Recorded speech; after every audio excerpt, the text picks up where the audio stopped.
Too many of us now tend to worship self-indulgence and consumption.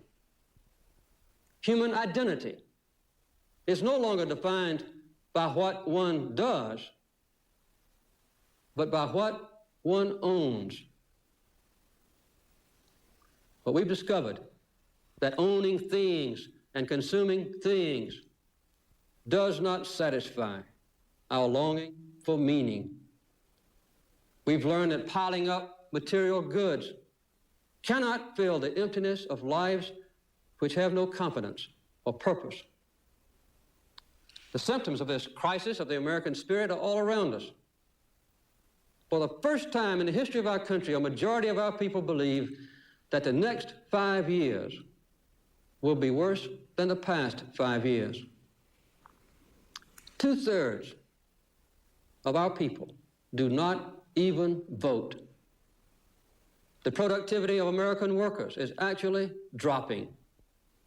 And the willingness of Americans to save for the future has fallen below that of all other people in the Western world.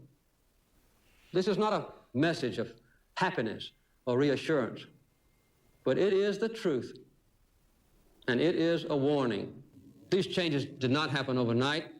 They've come upon us gradually over the last generation, years that were filled with shocks and tragedy. We were sure that ours was a nation of the ballot, not the bullet, until the murders of John Kennedy and Robert Kennedy and Martin Luther King Jr. We were taught that our armies were always invincible and our causes were always just, only to suffer the agony of Vietnam. We respected the presidency as a place of honor until the shock of Watergate. We remember when the phrase "sound as a dollar" was an expression of absolute dependability, until 10 years of inflation began to shrink our dollar and our savings. We believed that our nation's resources were limitless until 1973, when we had to face a growing dependence on foreign oil. These wounds are still very deep. They have never been healed. Looking for a way out of this crisis, our people have turned to the federal government and found it isolated from the mainstream of our nation's life. Washington, D.C. has become an island. The gap between our citizens and our government has never been so wide. The people are looking for honest answers, not easy answers. Clear leadership, not false claims and evasiveness and politics as usual. What you see too often in Washington and elsewhere around the country is a system of government that seems incapable of action. You see a Congress twisted and pulled in every direction by hundreds of well-financed and powerful special interests. You see every extreme position defended to the last vote, almost to the last breath, by one unyielding group or another.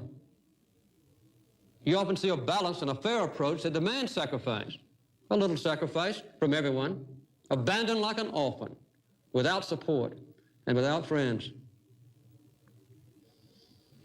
Often you see paralysis and stagnation and drift.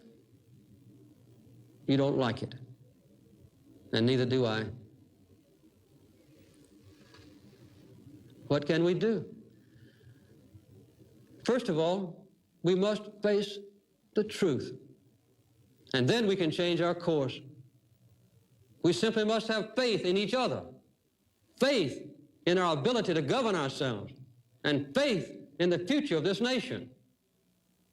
Restoring that faith and that confidence to America is now the most important task we face.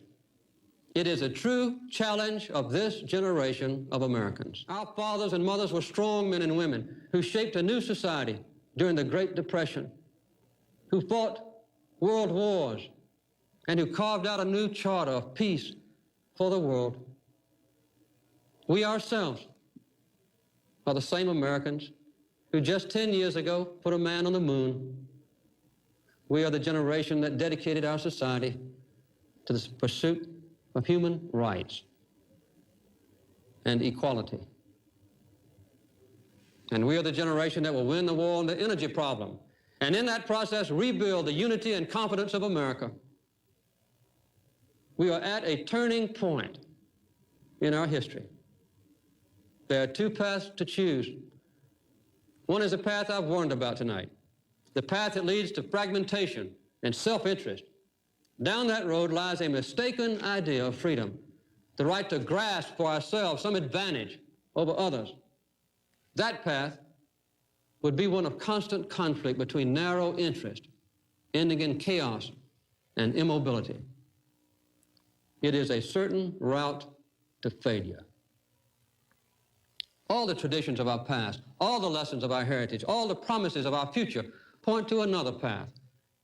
The path of common purpose will be the immediate test of our ability to unite this nation, and it can also be the standard around which we rally. We can win for our nation a new confidence, and we can seize control again of our common destiny. It gives us more freedom, more confidence, that much more control of our own lives. So the solution of our energy crisis can also help us to conquer the crisis of the spirit in our country. It can rekindle our sense of unity, our confidence in the future, and give our nation and all of us individually a new sense of purpose. I do not promise you that this struggle for freedom will be easy. I do not promise a quick way out of our nation's problems, when the truth is that the only way out is an all-out effort. What I do promise you is that I will lead our fight, and I will enforce fairness in our struggle, and I will ensure honesty. Little by little, we can and we must rebuild our confidence. We can spend until we empty our treasuries, and we may summon all the wonders of science, but we can succeed only if we tap our greatest resources: America's people, America's values, and America's confidence. Let your voice be heard. Whenever you have a chance, say something good about our country. With God's help, and for the sake of our nation, it is time for us to join hands in America. Let us commit ourselves together to a rebirth of the American spirit, working together with our common faith. We cannot fail